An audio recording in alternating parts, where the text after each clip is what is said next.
भारतीय इंटीरियर एवं फर्नीचर उद्योग में विकास के अगले चरण को गति प्रदान करने के लिए डिज़ाइन किए गए प्रीमियम B2B प्लेटफॉर्म IM में इंडिया का आधिकारिक लॉन्च आज नई दिल्ली के इंडिया हैबिटेट सेंटर में हुआ। उद्योग जगत के मुख्य हितधारकों की मौजूदगी में कॉलन मेस्से द्वारा आयोजित विशेष कार्यक्रम में यह लॉन्च किया गया, जिसने ऐसा प्लेटफॉर्म उपलब्ध कराया जो देश भर में इनोवेशन, आपसी सहयोग एवं उद्योग जगत के विकास को बढ़ावा देने में महत्वपूर्ण भूमिका निभाएगा। पहले संस्करण का आयोजन 11 से 14 मार्च 2026 में नई दिल्ली के द्वारका स्थित यशोभूमि में होगा, जो भारत के सबसे आधुनिक ब्रांड्स एवं भावी इंटीरियर समाधानों को एक मंच पर लेकर आएगा। और साफ बताया कि रेगुलेशन में रहना पड़ेगा, कंप्लायंस करनी पड़ेगी। उससे भी और इम्पोर्टेंट चीजें हैं communication and good quality. India is known for good quality, we are just lacking in communication. This is as per our 32 years of experience coming from the office of the buyer कि हमें challenge कहाँ आते हैं, factory बड़ा काम क्यों नहीं कर पाती हैं, और जो फैक्ट्री बड़ा काम कर रही है उनका नस वही है, उनकी कम्युनिकेशन और उनकी गुड क्वालिटी के ऊपर बायर पूरा बिजनेस अपना शिफ्ट करता है। और उसके लिए हमने कई बार जब मिलते हैं बायर से ये पूछते हैं कि चाइना से मैं इंडिया क्यों आऊँगा। तो दो चीज़ें बहुत ज़रूरी हैं हमारी फैक्ट्रीज के लिए। Please don't stay away from wrong thing. अगर आपने कुछ गलत भी किया है, कम्युनिकेशन रखोगे ना, तो वो पार्टनरशिप चलती रहेगी और वही काम आपको बड़ा करेगी। Regarding challenges for millions and all the companies, we are here to partner.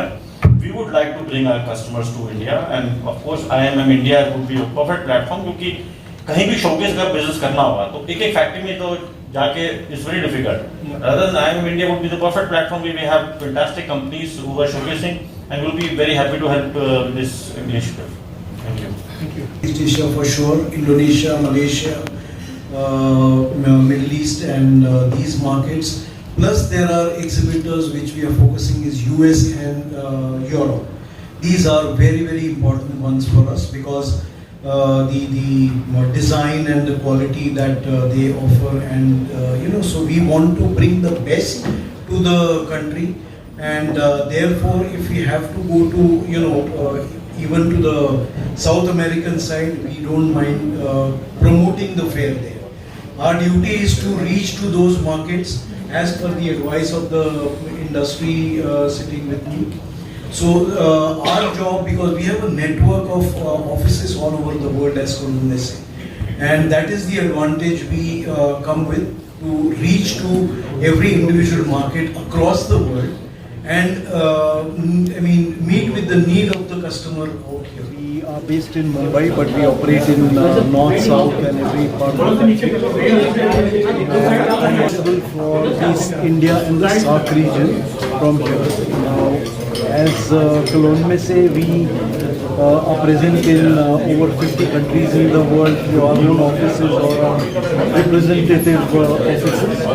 So that's the strength with which we can collect the international buyers and manufacturers to come to India for this. किस तरह की audience और को आप target करें?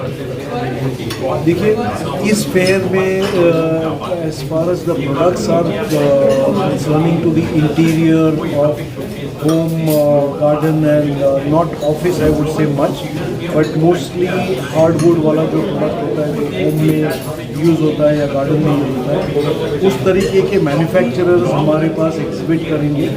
इनके जो buyer है नेचुरली जी, जो इंटीरियर डिज़ाइनर है, आर्किटेक्ट्स हैं, कई बिल्डर्स भी डायरेक्टली बाय करते हैं। आजकल बड़े बड़े प्रोजेक्ट काफ़ी सारे बनते हैं, तो उनको ये एक्सटीरियर इंटीरियर का जो रिक्वायरमेंट होता है फर्नीचर, उसके लिए हम उनको अट्रैक्ट करते हैं। ऑफ कोर्स एंड यूज़र भी इसमें वेलकम है, but this is a B2B fair. 5 साल के अंदर 3 से 4 गुना होना चाहिए। I think when the global buyer will visit India, they will understand what India can offer. There may be some products where some modification would be required. Many of them will be coming with their designer also, and those kind of changes will be suggested by the designer, and I'm pretty sure entrepreneurs are smart enough to abide by those kinds of changes, and once they do it, probably the global market will be open. मैं वैसे Jodhpur handicraft exporters association को represent करता हूँ, जो कि राजस्थान की सबसे बड़ी हैंडीक्राफ्ट एसोसिएशन है। सर दिल्ली ही क्यों चुना?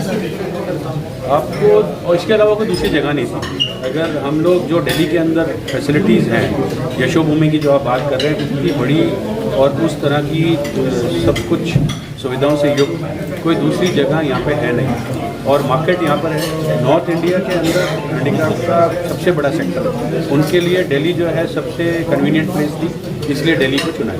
सर, किस तरह के चैलेंजेस और एक्सपेक्टेशन है आपकी इस प्रोजेक्ट से? देखिए, चैलेंजेस तो ये है कि फर्स्ट इनिशिएटिव है, तो सबसे पहले जितने भी बायर्स हैं वहाँ तक पहुँचना और जितने भी एग्जीबिटर्स हैं वहाँ तक पहुँचना।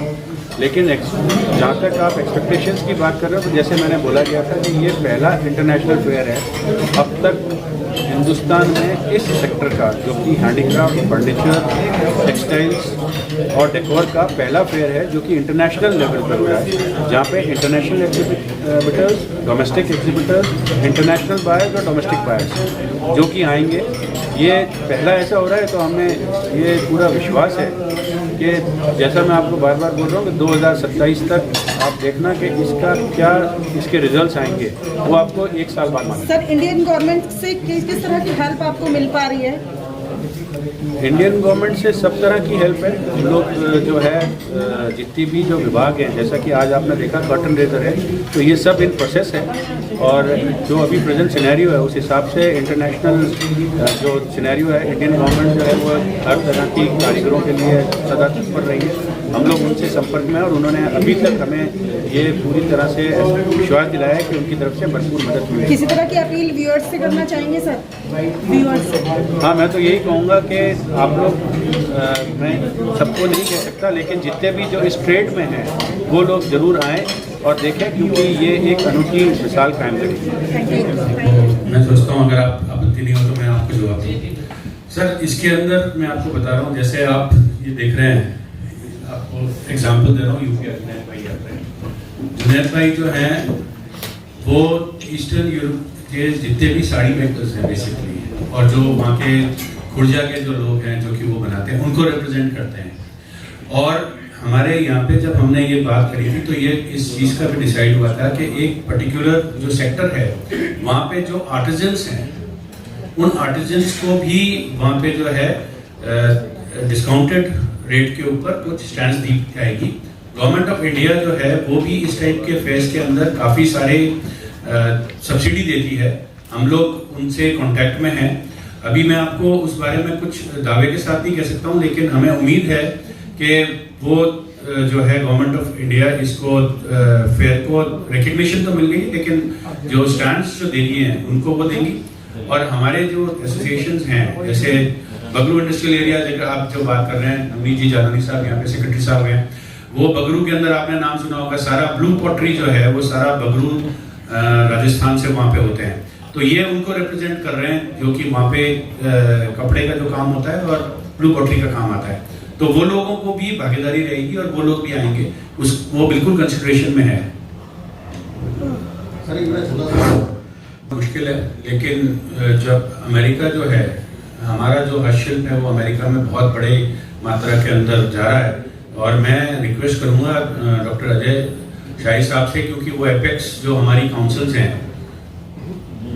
देखिए अभी जो सबसे बड़ी चुनौती है कि जो भी सेक्टर में, जैसे हम बात करें अपैरल सेक्टर की बात करें या फुटवेयर सेक्टर की बात करें, जहाँ पे नेक्स्ट सीजन्स के ऑर्डर फाइनलाइज हो रहे हैं, बिकॉज उनका सीजन समर सीजन के ऑर्डर अब फाइनलाइज हो रहे हैं, वहाँ इंडस्ट्री काफ़ी प्रॉब्लम है। क्योंकि ये सिर्फ टैरिफ 25% की बात नहीं है, क्या पेनल्टी अमाउंट है, ये भी अभी किसी को बात नहीं है। तो जब बाहर से निगोशिएशन होता है तो सबसे बड़ी डिलेमा है कि कितना एब्जॉर्ब करना है, इंडस्ट्री को बात नहीं मालूम है।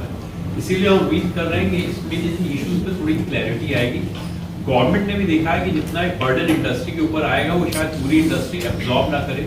तो गवर्नमेंट देख अलग होगा, क्योंकि हर सेक्टर में मेरा कॉम्पिटिटर अलग है। जहाँ मेरा कॉम्पिटिशन चाइना से शायद हम 25% टैरिफ से बेटर प्लेस पे, वो 30% टैरिफ है। लेकिन जहाँ हमारा कॉम्पिटिशन वियतनाम से, बांग्लादेश पे है, वहाँ उनके पास एडवांटेज है।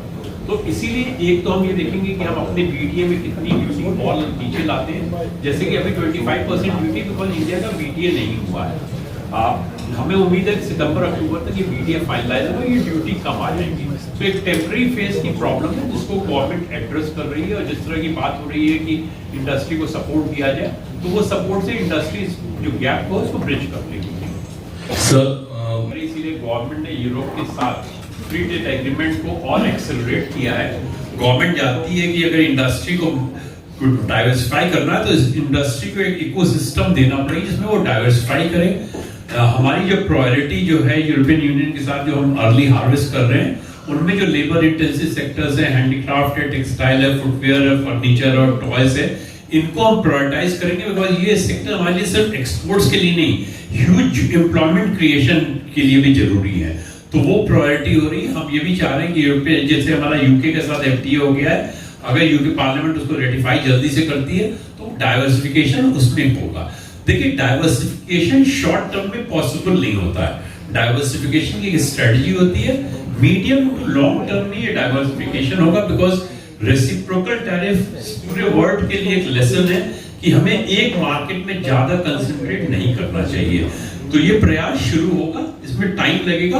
शॉर्ट टर्म में जरूर चैलेंजेस है, इसीलिए शॉर्ट टर्म में उस प्रॉब्लम को हम एड्रेस करना चाहते हैं कि हमारे यूएस का मार्केट बना रहे और साथ ही साथ हम डाइवर्सिफिकेशन की ओर बढ़ते जाएं।